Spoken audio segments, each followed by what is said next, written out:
Hello my dear student, welcome to my channel education institute. आज के আমরা most important MCQ নিয়ে আলোচনা করব পরমাণু গঠন চ্যাপ্টার থেকে, যেটা কাজে লাগবে ক্লাস 11 অর্থাৎ সেমিস্টার 1 এর জন্য এবং এছাড়াও কাজে লাগবে ডব্লিউবি জেই নিট বিএসসি নার্সিং এবং এসএলএসটি পরীক্ষার্থীদের জন্য। ঠিক আছে, এই ভিডিওটা আমরা পার্ট 2 হিসাবে নিয়ে আসছি। দেখো ফার্স্ট কোশ্চেন, 60 গ্রাম ওজনের একটি tennis ball 10 metre per second গতিবেগে ছুটছে।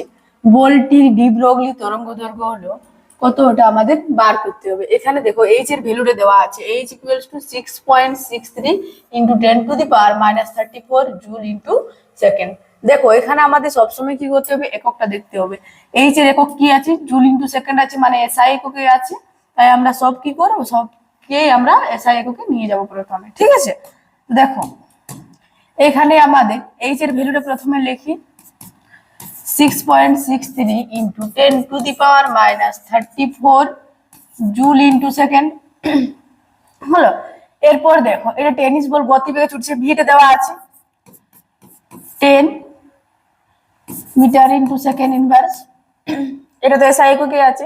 এরপর দেখো এখানে 60 গ্রাম ওজনের বলা আছে, তাহলে এখানে ভরটা কত দেওয়া আছে, 60 গ্রাম। এটা আমাদের কি আছে, সিজিএস এককে আছে। একে যদি আমরা এসআই এককে নিয়ে যাই তাহলে 1000 দিয়ে ভাগ করতে হবে, মানে হয়ে যাচ্ছে 60 into 10 to the power -3 KG.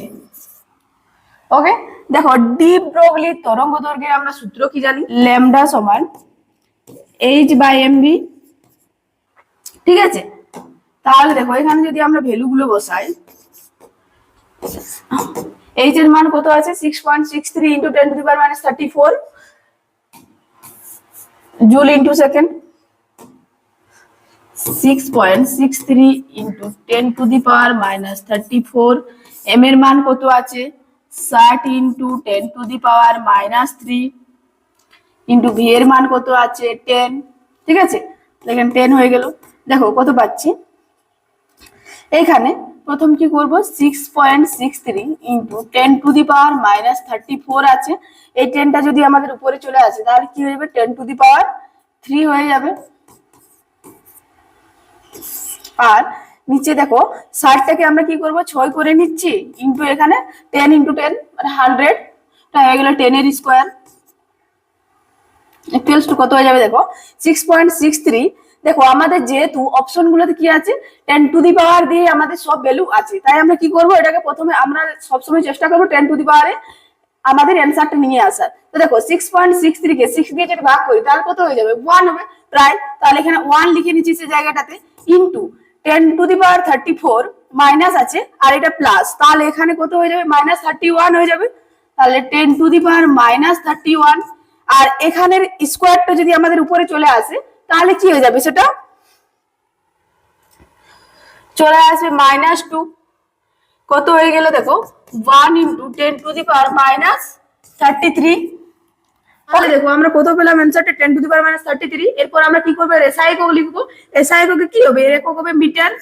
ওকে, তাহলে 10 টু দি পাওয়ার -33 মিটার কোথায় আছে আমাদের, দেখো অপশন বি তে আছে, তাই আমাদের সঠিক অ্যানসার হয়ে যাবে অপশন বি। ওকে, নেক্সট কোশ্চেন দেখো, নিচের কোন আয়নটি ডায়াম্যাগনেটিক। ঠিক আছে, দেখো অপশন এ তে আছে Mn2+, বি তে আছে Zn2+, সি তে আছে Fe2+, আর ডি তে আছে Cu2+। ঠিক আছে, প্রথমে কি করব, এদের ইলেকট্রন বিন্যাস লিখবো। ঠিক আছে, যেগুলো আমরা পাবো, যার ইলেকট্রন বিন্যাস পাবো যুগ্ম সেটা হবে ডায়াম্যাগনেটিক, আর যার ইলেকট্রন সংখ্যা হবে অযুগ্ম সেটা হবে প্যারাম্যাগনেটিক। তো আমাদের যেহেতু ডায়াম্যাগনেটিক আছে তাই আমরা দেখবো কোনটাতে আমাদের যুগ্ম ইলেকট্রন সংখ্যা আছে। ঠিক আছে, তো দেখো অপশন এ তে কি আছে আমাদের Mn2+, এর ইলেকট্রন বিন্যাস কি হবে, আর্গন 18 4s0 3d5। দেখো এখানে আমাদের অযুগ্ম ইলেকট্রন সংখ্যা কত আছে,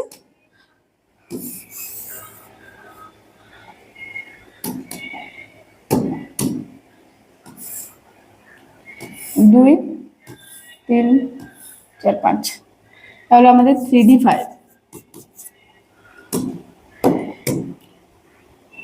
5টা আছে ইলেকট্রন, এরকম ভাবে থাকবে।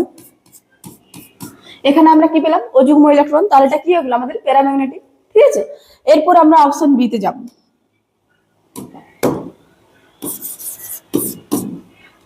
Zn2 plus. এর ইলেকট্রন বিন্যাস কি হবে? আর্গন 18, 4s0, 3d10 হলো।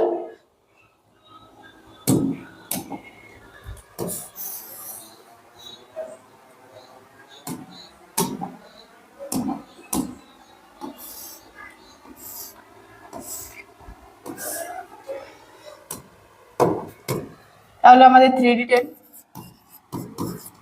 এখানে ইলেকট্রন গুলো দেখো কিভাবে আমরা বলবো, 1 2 3 4 5, এরপর বিপরীত মুখে আসবে 6 7 8 9 10। এখানে আমাদের কোনো অযুগ্ম ইলেকট্রন নেই, অর্থাৎ যুগ্ম ইলেকট্রন আছে, মানে এটা কি হয়ে যাবে আমাদের ডায়াম্যাগনেটিক। তাও আমরা বাকি অপশন গুলোতে যাব, ঠিক আছে। অপশন সি তে দেখো Fe2 প্লাস। Fe2 প্লাস এর ইলেকট্রন বিন্যাস কি হবে? Argon 18, 4s0, 3d6।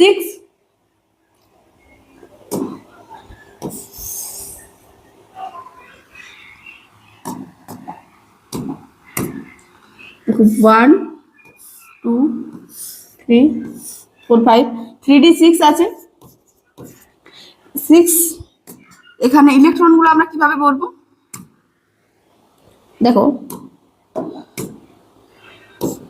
1 2 3 4 5 6, এখানেও কিন্তু আমরা 4টা অযুগ্ম ইলেকট্রন পাচ্ছি, মানে এটা হয়ে যাচ্ছে আমাদের প্যারাম্যাগনেটিক, ঠিক আছে। এরপর আমরা করব কার? ডি তে Cu2 প্লাস। 2 প্লাস এর ইলেকট্রন বিন্যাস হয়ে যাবে argon 18, 4s0, 3d9।3d9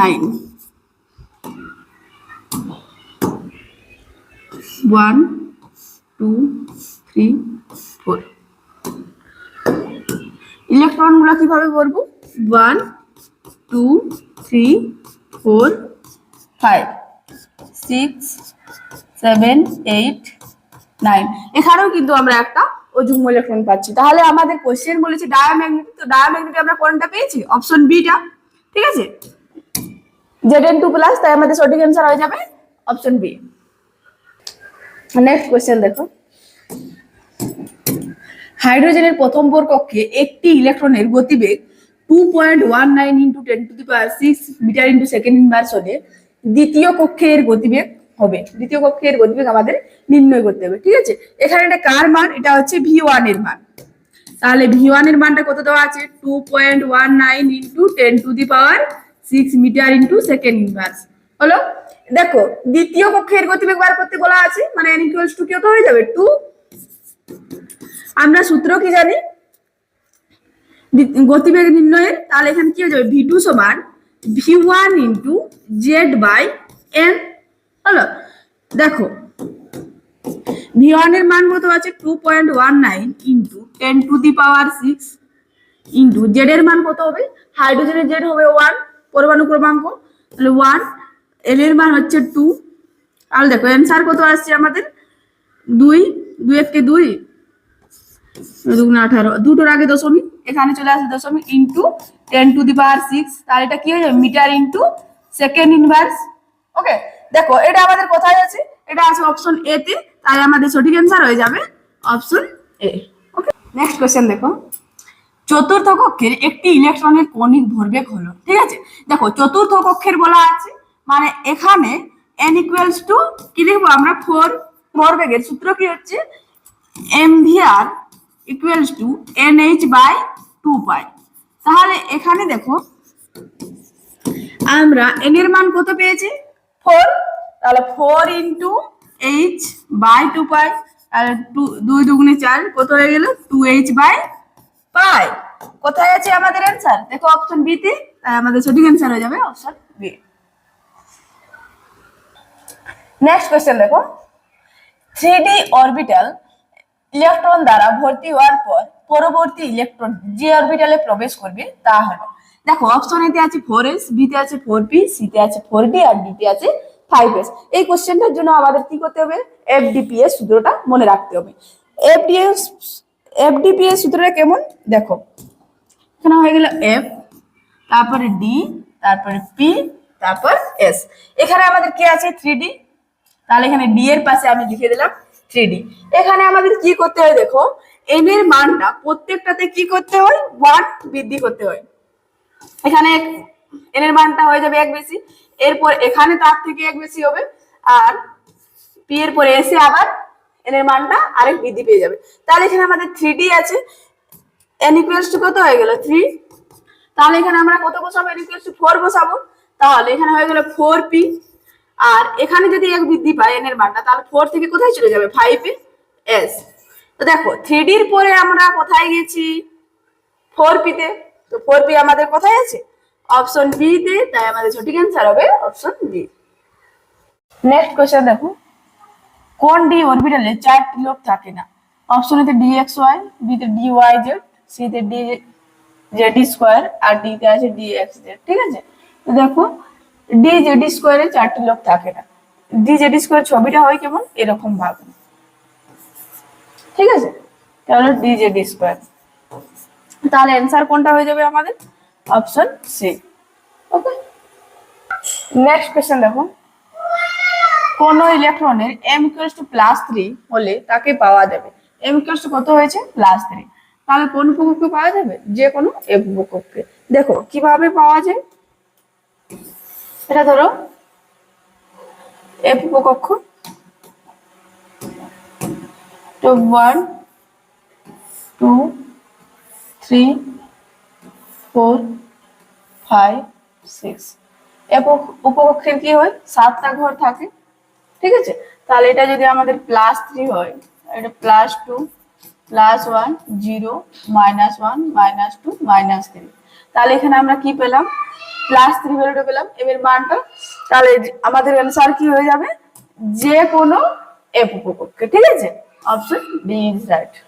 next question দেখো, যে অরবিটালের ক্ষেত্রে L = 2 এবং M = 0 তার আকৃতি হলো। তো দেখো L = 2 এবং M = যদি 0 হয়, তাহলে কি হয়, একটা কক্ষকে নির্দেশ করে, আর কক্ষকের আকৃতি হয় ডাম্বেল আকৃতি বিশিষ্ট। ঠিক আছে, তাই আমাদের সঠিক অ্যান্সার হয়ে যাবে কোনটা, অপশন বি, ডাম্বেল আকৃতি বিশিষ্ট। ওকে, নেক্সট কোশ্চেন দেখো, একটি ইলেকট্রনের ঘূর্ণন কোয়ান্টাম সংখ্যা +1 এবং চুম্বকীয় কোয়ান্টাম সংখ্যা -1 এটি নিচের কোনটিতে থাকতে পারে না। ঠিক আছে, দেখো অপশন এতে আছে s অরবিটালে, বি তে আছে p অরবিটালে, সি তে আছে d অরবিটালে, আর ডি তে আছে f অরবিটালে। ওকে, তো দেখো এটা হচ্ছে আমাদের ধরো s অরবিটাল, এখানে যদি আমাদের একটা ইলেকট্রন থাকে, তাহলে এর ঘূর্ণন কোয়ান্টাম সংখ্যা কত হবে, +1, কিন্তু এর চুম্বকীয় কোয়ান্টাম সংখ্যা কত হয়ে যাবে 0, তাহলে এখানে চুম্বকীয় কোয়ান্টাম সংখ্যা -1, বাকি সবটাতে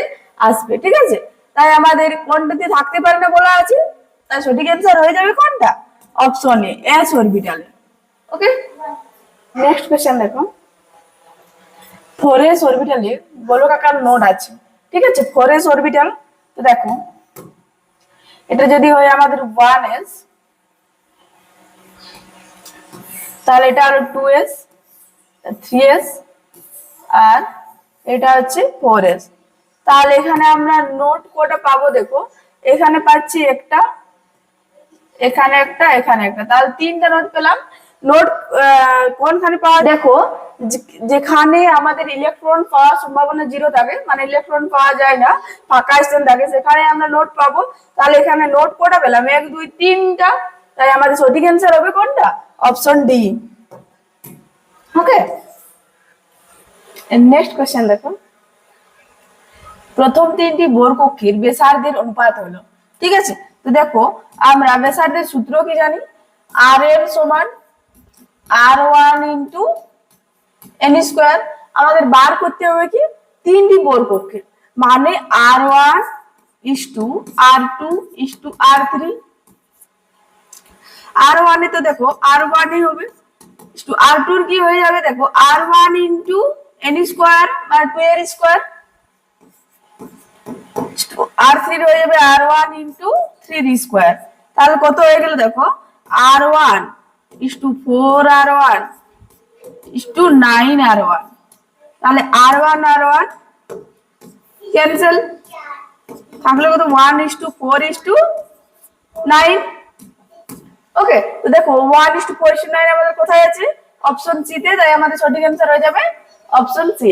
ওকে, নেক্সট কোশ্চেন দেখো, Zn30 এর কতগুলি ইলেকট্রনের ক্ষেত্রে n+l = 4 হয়? ঠিক আছে, তো দেখো প্রথমে আমরা কি করব, প্রথমে আমাদের জিঙ্কের ইলেকট্রন বিন্যাস লিখতে হবে। Zn30 আছে, তাহলে এর ইলেকট্রন বিন্যাস কি হবে? 1s2 2s2 2p6 3s2 3p6 4s2 আর 3d10। 30টা ইলেকট্রন হয়ে গেছে। এরপর দেখো এখানে আমরা দেখো n+l এর মান কত আসছে, সেটা 1s2 এর ক্ষেত্রে কত হবে? দেখো n এর মান 1 আর s এর মান হচ্ছে কত? 0, l এর মান, তাহলে এটা হয়ে গেল 1 2 প্লাস 0, এর মান হয়ে গেল 2 2 প্লাস 1 হয়ে গেল 3 3 প্লাস 0 হয়ে গেল 3। ঠিক আছে, 3p6 এর ক্ষেত্রে কি হবে? দেখো 3, n এর মান 3 আর p এর মান হচ্ছে, মানে p অর্থাৎ l এর মান হচ্ছে 1 মানে 4। 4s2 তে দেখো 4s2 তে 4 n এর মান আর l এর মান হচ্ছে 0, এটা হয়ে গেল 4। এখানে n এর মান 3 আর l এর মান হচ্ছে 2 5। ওকে, তো দেখো আমাদের n+l = কত থাকছে? 4। তো 4 এখানে কোথায় কোথায় আছে আমাদের? এটাতে 4 পেয়েছি আর এটাতে 4 পেয়েছি, 3p6 এ আর 4s2 তে। তো দেখো ইলেকট্রন কটা আছে? এখানে আছে আমাদের 6টা আর এখানে আছে 2টা, তাহলে 6 + 2 কত হয়ে গেল 8। দেখো 8টা ইলেকট্রন আমাদের অপশনে কোথায় আছে? অপশন সি তে, তাই আমাদের সঠিক অ্যান্সার হয়ে যাবে অপশন সি। নেক্সট কোশ্চেন দেখো, যে শক্তি স্তরে উপস্থিত ইলেকট্রন ফোটন শোষণ করে কিন্তু বিকিরণ করে না, তা হলো, দেখো এটা কি হবে? 1s। 1s কি হয়? 1s নিউক্লিয়াসকে ঘিরে থাকে এবং এর শক্তির মান কি হয়? কম, অনেক কম, তাই ইলেকট্রন ফোটন শোষণ করে কিন্তু বিকিরণ করে না। তাহলে সঠিক অ্যান্সার কোনটা হয়ে যাবে? Option A. নেক্সট কোশ্চেন দেখো, কোন 3d অরবিটালে 3টি অক্ষে ইলেকট্রন ঘনত্ব আছে? দেখো অপশন এ তে আছে 3dxy, বি তে আছে 3dz², সি তে আছে 3dyz আর ডি তে আছে 3dzx। ওকে, দেখো dz² কেমন ভাবে থাকে? এটা হচ্ছে z আর এখানে একটা বলয় আছে xy অক্ষ বরাবর, তাহলে দেখো z² বরাবর তো আমাদের ইলেকট্রন থাকছে আর এখানে xy অক্ষ বরাবর একটা বলয় আছে, এখানেও আমাদের কি আছে? ইলেকট্রন আছে। ওকে, তাই এখানে আমাদের কি হবে? 3টি অক্ষে আমরা কি পাচ্ছি? ইলেকট্রন ঘনত্ব পাচ্ছি। সো আমাদের সঠিক অ্যান্সার কোনটা হয়ে যাবে? Option B. নেক্সট কোশ্চেন দেখো, একটি নতুন ইলেকট্রন প্রবেশ করবে সেই অরবিটালে যার অপশন এ তে আছে n এর মান কম, বি তে আছে l এর মান কম, সি তে আছে n+l এর মান সর্বোচ্চ আর ডি তে আছে n+l এর মান সর্বনিম্ন। ঠিক আছে, দেখো আবহাওয়া নীতি অনুসারে আমরা কি জানি? n+l এর মান যার সর্বনিম্ন, সেখানে আমাদের সবচেয়ে প্রথম নতুন ইলেকট্রন প্রবেশ করবে। ঠিক আছে, তো দেখো তাই আমাদের সঠিক অ্যান্সার কোনটা হয়ে যাবে? অপশন ডি, n+l এর মান সর্বনিম্ন। ওকে, নেক্সট কোশ্চেন দেখো, 3000 আর্মস্ট্রং ও 6000 আর্মস্ট্রং তরঙ্গদৈর্ঘ্য বিশিষ্ট ফোটনের শক্তি অনুপাত। তাহলে দেখো এটা কি হচ্ছে?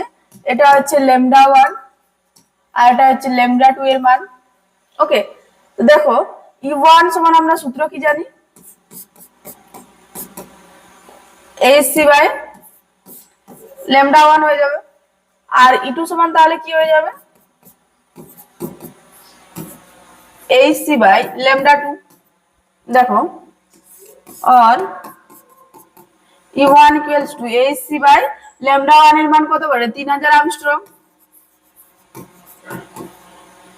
আর E2 এর মান হচ্ছে hc/λ2 এর মান কত হচ্ছে? 6000 আর্মস্ট্রং।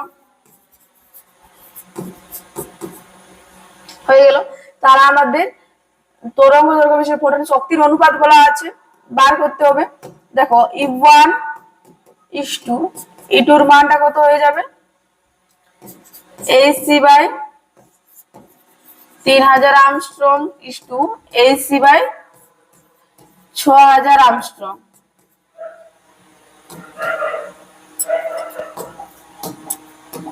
তো দেখো এখানে এইচসি এইচসি ক্যান্সেল। ওকে, দেখো 3000 দুগুণে কত হয়ে যাবে 6000, তাহলে এখানে হয়ে যাবে 2। তাহলে এখানে আমাদের শক্তির অনুপাতে কত আছে 2:1। তো দেখো 2:1 কোথায় আছে অপশন বি তে, তাই আমাদের সঠিক অ্যান্সার হয়ে যাবে অপশন বি। নেক্সট কোশ্চেন দেখো, কোন কক্ষপথে একটি বোর ইলেকট্রনের সর্বাধিক চুম্বকীয় কোয়ান্টাম সংখ্যা 3 এর ক্ষেত্রে উৎপন্ন তরঙ্গের সংখ্যা হলো। ঠিক আছে, তো দেখো এখানে চুম্বকীয় কোয়ান্টাম সংখ্যা 3 দেওয়া আছে, মানে m = 3, তাহলে l = কত হয়ে যাবে 3, আর l = 3 হলে হবে f উপকক্ষ। ঠিক আছে, দেখো 2 তে আমরা কটা পাই 1 এ একটা উপকক্ষ পাচ্ছি 1s, 2 তে পাচ্ছি 2s 2p দুটো উপকক্ষ, 3 তে পাচ্ছি 3s 3p 3d তিনটা উপকক্ষ, আর 4 এ পাচ্ছি কটা দেখো 4s 4p 4d 4f। দেখো এখানে আমরা f টা কোথায় পাচ্ছি 4 এ পাচ্ছি 4f, আর এখানে কক্ষপথের সংখ্যা কত হচ্ছে 4, আর কক্ষপথের সংখ্যা 4 হলে এর তরঙ্গের সংখ্যা হবে কিন্তু 4। ওকে, তাই এটা সঠিক অ্যান্সার কি হয়ে যাবে 4, অর্থাৎ অপশন বি। ওকে, নেক্সট কোশ্চেন দেখো, কতগুলি মৌলের ক্ষেত্রে শেষ ইলেকট্রনটি n = 4 ও l = 1 হতে পারে। ঠিক আছে, দেখো n = 4 আর l = 1 আছে, তাহলে কত হয়ে যাবে n = 4 মানে এটা হচ্ছে 4, আর l = 1 মানে কি 4p উপকক্ষ। ওকে, 4p উপকক্ষকে দেখো কয়টা ইলেকট্রন থাকতে পারে 3টা করে 2টো করে,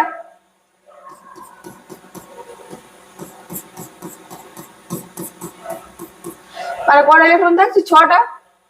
তারপর সঠিক অ্যান্সার হয়ে যাবে কোনটা অপশন বি। নেক্সট কোশ্চেন দেখো, Cu+, Fe+, Fe2+ ও Fe3+ এর মধ্যে কোনটি সবচেয়ে স্থায়ী? ঠিক আছে, দেখো Cu+ এর ইলেকট্রন বিন্যাস কি হবে আর্গন 18 4s0 3d10। ঠিক আছে, দেখো 3d তে কিভাবে আছে ইলেকট্রন গুলো 10টা ইলেকট্রন আছে 1 2 3 4 5, একটা দুটো 3 4 5 6 7 8 9 10টা। তার এটা কি আছে আমাদের সম্পূর্ণ ভর্তি আছে, সম্পূর্ণ ভর্তি। এরপর দেখো অপশন ডি তে আছে আমাদের Fe3+, তাহলে Fe3+ এর ইলেকট্রন বিন্যাস বার করছি। দেখো Fe3+ এর ইলেকট্রন বিন্যাস কত হবে আর্গন 18 4s0 3d5। ওকে, দেখো এই ইলেকট্রন কটা আছে 5টা ইলেকট্রন আছে 1 2 3 4 5, তাহলে এখানে ইলেকট্রন সংখ্যা আছে 1 2 3 4 5,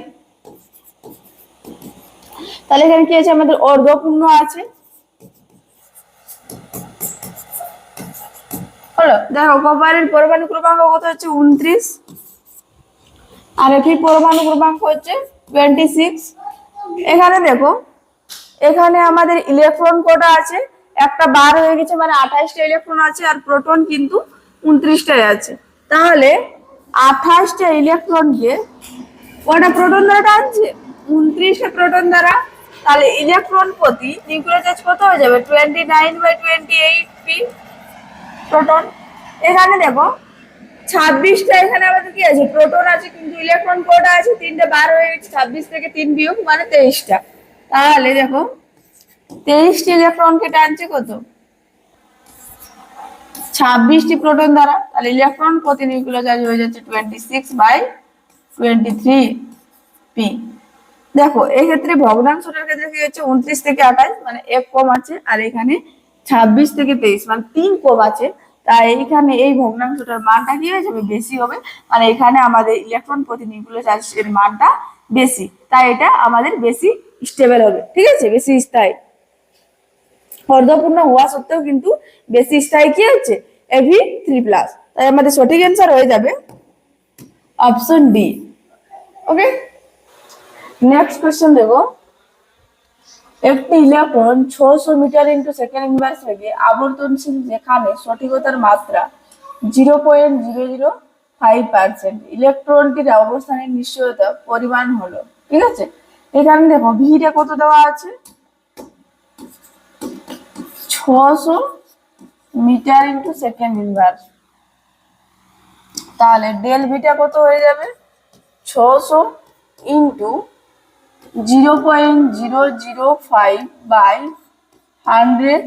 এখানে যদি দশমিকটা তুলে দিই তাহলে নিচে কত চলে আসলো, 1000।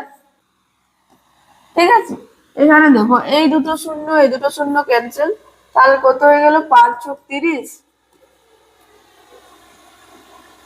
আর নিচে আসে 1000, তো সেটা উপরে চলে আসে 10⁻³ মিটার ইন্টু সেকেন্ড ইনভার্স হলো। এরপর দেখো এখানে এইচ এর মান কত দেওয়া আছে, 6.6 into 10⁻³ KG into metre square into second inverse. আর এম এর মান কত হচ্ছে 9.1 ইন্টু 10⁻³ কেজি। হলো, দেখো আমরা একটা সূত্র কি জানি, del X into del V সমান h/4πm। তাহলে এখানে যদি আমরা ডেল এক্স এর মান বার করি তাহলে কি হয়ে যাবে, h/4πm ইন্টু ডেল ভি।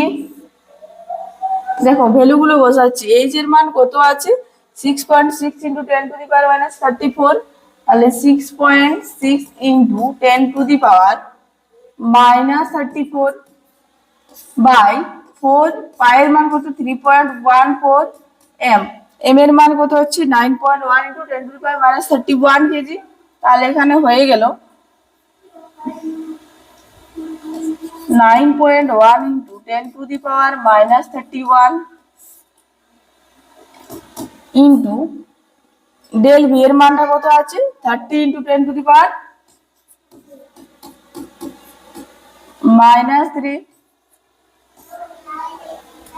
দেখো কত আসছে ভ্যালুটা,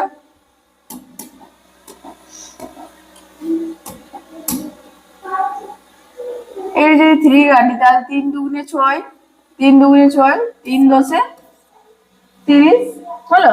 দেখো এখানে আসছে কত 2.2 ইন্টু 10⁻34 বাই নিচে কত আসছে 4 ইন্টু 3.14 ইন্টু 9.1 ইন্টু দেখো এখানে 10⁻31 আছে আর এখানে আছে 10⁻3, তাহলে কত হয়ে গেল 10⁻34, আর এখানে 10 আছে তাহলে 34 থেকে যদি একটা 10 বাদ দেয় কত হয়ে গেল 10⁻33। দেখো এটা তো আসবে 0.0192 ইন্টু 10⁻1। তো দেখো এখানে এটা সমান কত হয়ে যাবে 1.92 ইন্টু 10⁻³ মিটার। দেখো এটা কোথায় আছে আমাদের 1.92 ইন্টু 10⁻³ মিটার, তাহলে দেখো এখানে কোথায় আছে অপশন এতে 1.92 ইন্টু 10⁻³ মিটার, তাই আমাদের সঠিক অ্যান্সার হয়ে যাবে অপশন এ।